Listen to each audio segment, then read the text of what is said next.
గతి లేనప్పుడు గంజే పానకం. గుడ్డివాళ్ళ దేశంలో ఒంటి కన్ను ఉన్నవాడే రాజు. ఇది గుర్తు పెట్టుకోండి. ఓటు హక్కు అనేది ముమ్మాటికి ఒక మంచి ఆయుధమే. ఎందుకంటే ఓటు హక్కుతో మనం మనకి నచ్చిన మెచ్చిన ప్రభుత్వాన్ని మనం ఎన్నుకోవచ్చు. అంతేకాకుండా మన పాత ప్రభుత్వం నచ్చకపోతే మన ఓటు హక్కు ఆయుధంతో ఆ ప్రభుత్వాన్ని మనం మార్చవచ్చు. అయితే కొన్ని సినారియోస్ చూద్దాం. పాత ప్రభుత్వం బాగాలేదు, మన ఓటు హక్కు ఆయుధంతో మనం ఆ ప్రభుత్వాన్ని మార్చాం. కొత్త ప్రభుత్వం ఏర్పడిన కొత్త ప్రభుత్వం సరిగ్గా పనిచేయలేదు. కంపారిజన్ చేసుకుంటే మనం మార్చిన ఓల్డ్ ప్రభుత్వం కంటే కూడా ఈ ప్రభుత్వం పనితీరు ఇంకా వరస్ట్ గా ఉందని అనుకుందాం. ఇప్పుడు మీ ఆయుధం పనిచేసిందంటారా? మీ రాష్ట్రంలో ఉన్న రెండు ప్రభుత్వాలు దొందే అయితే మీరు రియలైజ్ అయ్యేలేకే ఒక 15-20 సంవత్సరాల విలువైన కాలం పోయినట్టే కదా. అయినప్పటికీ ఓటు హక్కు అనేది ఖచ్చితంగా విలువైన ఆయుధమే. అయితే ఓటు హక్కుకి చాలా దగ్గరగా ఉన్న ఒక ఆయుధాన్ని మాత్రం మనకై మనం తయారు చేసుకోగలిగాం. అదే ఆర్టీఐ.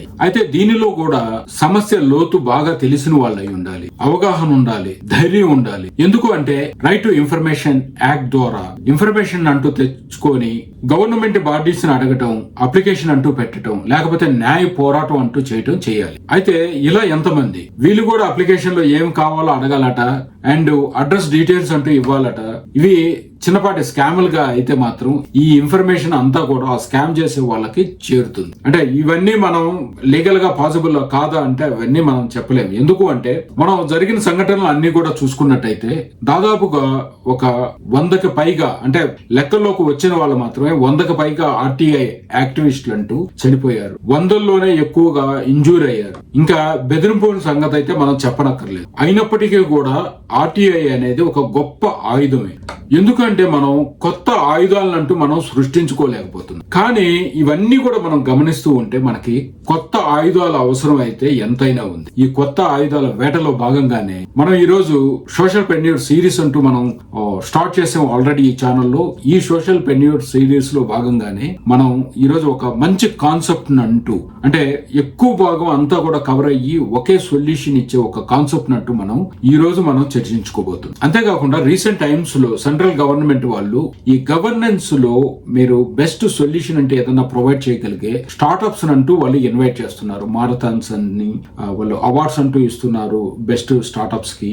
అంతేకాకుండా ఈ వాట్ ఎవర్ ద సొల్యూషన్, మనం ఏ సొల్యూషన్ అయితే మనం ప్రొవైడ్ చేస్తామో దాన్ని అంతటినీ కూడా ఇండియా వైడ్ గా ఇంప్లిమెంట్ చేసే అవకాశాలు ఎక్కువగా ఉన్నాయి. వాళ్ళు చేస్తామని ప్రామిస్ కూడా చేస్తున్నారు. అందుకనే నేను ఒక కొత్త కాన్సెప్ట్ గురించి మాట్లాడుతున్నాను. మీరు నెంబర్ ఆఫ్ కాన్సెప్ట్స్ అంటూ తయారు చేసుకోవచ్చు అండ్ మీరు కూడా మీ కాన్సెప్ట్ ని గవర్నమెంట్ కి పిచ్చేసి మీ కాన్సెప్ట్ ని ఇంప్లిమెంట్ చేసుకోవచ్చు. అయితే ఈ రోజు మనం మాట్లాడుకునే కాన్సెప్ట్, మనం ప్రభుత్వాలు పరిపాలనలో ఒక 5 సంవత్సరాల కాలం అంటూ, విలువైన కాలం అంటూ వేస్ట్ అయిందంటే ఒక్కొక్కసారి ఆ స్టేట్స్ 20 years బ్యాక్ కూడా వెళ్ళిపోతుంది. అయితే మనం చెప్పుకున్నట్టు ప్రభుత్వాలు రెండు అయితే మనం చెప్పనక్కర్లేదు. అయితే ప్రజలు ఎందుకు 5 సంవత్సరాల కాలంలో లేకపోతే అంతకు మించో ఎందుకు ప్రజలు ఎంత నిస్సహాయతగా ఉండాలి? ఏ ప్రభుత్వాన్ని కూడా మధ్యలో నిలదీసే హక్కు ప్రజలకు లేదా? అంటే ప్రజలందరికీ కూడా హక్కు అంటూ ఉంటుంది. ఇండివిజువల్ గా వాళ్ళు మాట్లాడొచ్చు. ఇండివిజువల్ గా మాట్లాడితే వాళ్ళకి ఏం జరుగుతుందో మీకు అందరికీ తెలిసిన విషయం. అయితే ఒక సమిష్టిగా అడిగినప్పుడు మాత్రం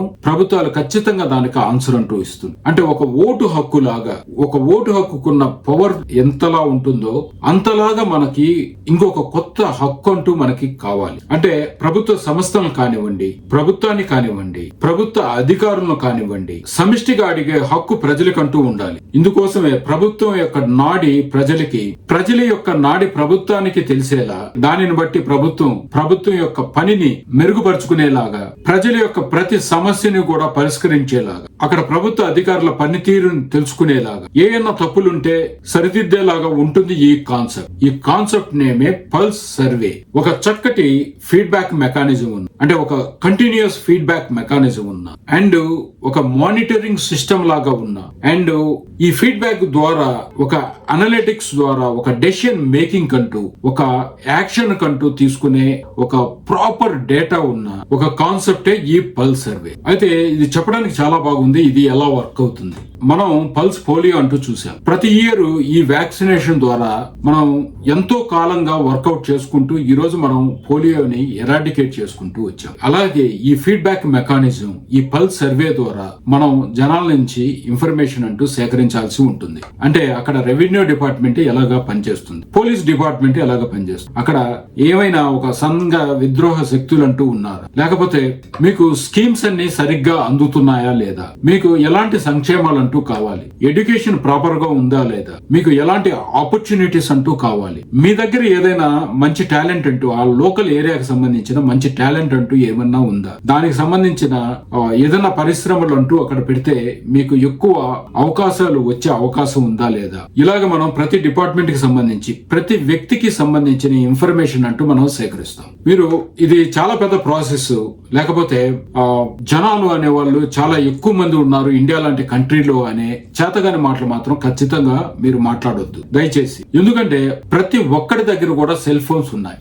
మనం ఇంతకు ముందు ఉన్న మన సెల్ ఫోన్ కంటే కూడా ఇప్పుడు ఈ ఆండ్రాయిడ్ ఫోన్లో వాళ్ళు ఏమీ తెలియని జనాలు కూడా వాళ్ళు ఆండ్రాయిడ్ ఫోన్ లో యూజ్ చేయడానికి ఈజీ తరం అవుతుంది అండ్ ఎక్కువ కూడా ఇష్టపడుతూ ఉన్నారు. అంతేకాకుండా voice based technology, local language technology, అంటే కనీసం వాళ్ళు చూసుకోలేని చదవలేని వాళ్ళకు కూడా ఈ వాయిస్ బేస్డ్ టెక్నాలజీ ద్వారా వినిపించి వాళ్ళ దగ్గర నుంచి మనం ఫీడ్బ్యాక్ అంటూ లోకల్ లాంగ్వేజ్ లో ఫీడ్బ్యాక్ అంటూ తీసుకోవచ్చు. అంతేకాకుండా ఈ అంతటి డేటాని కూడా మనం ప్రాసెస్ చేయడానికి ఈ రోజున మన కాడ మిషన్ లెర్నింగ్ అని అండ్ ఏఐ టెక్నాలజీ అంటూ ఉన్నాయి. కాబట్టి మనం ఈ అంతటిని కూడా ప్రాసెస్ చేసి అనలిటిక్స్ గెట్ చేయటం అనేది, అవి ఎవరైనా యాక్షన్ తీసుకోగలిగే అథారిటీస్ కి పంపించడం అనేది చాలా ఈజియెస్ట్ ప్రాసెస్ అని మనం చెప్పుకోవచ్చు. అంటే వీటి మీద ఇమ్మీడియట్ యాక్షన్ అనేది మేబీ వాళ్ళు ఖచ్చితంగా ఎంక్వైరీ చేసుకొని దీని మీద ఇమ్మీడియట్ యాక్షన్ తీసుకోవాలంటూ నేను చెప్పట్లేదు, బట్ వాళ్ళు ఖచ్చితంగా ఒక మంచి ఫీడ్బ్యాక్ అంటూ వాళ్ళ దగ్గర ఉంటుంది. దానికి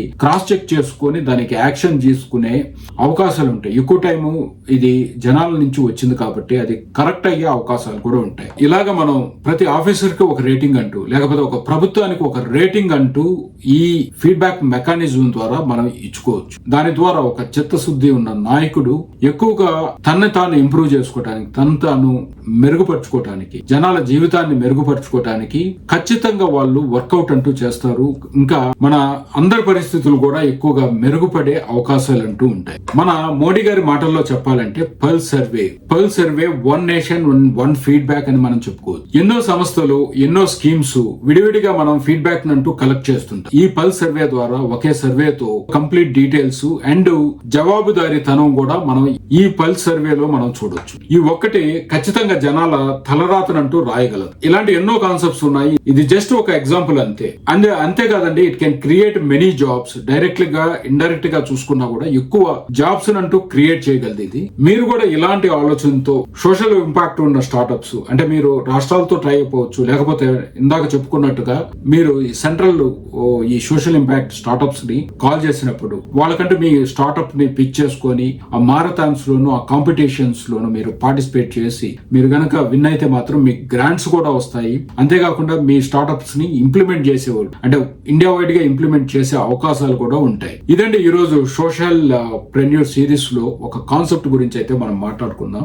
ఇది ఎవరు కూడా, అంటే మనం తెలుగులో మాట్లాడుతున్నాం కదా అని మన తెలుగు రాష్ట్రాలకి ఆపాదించుకోకండి.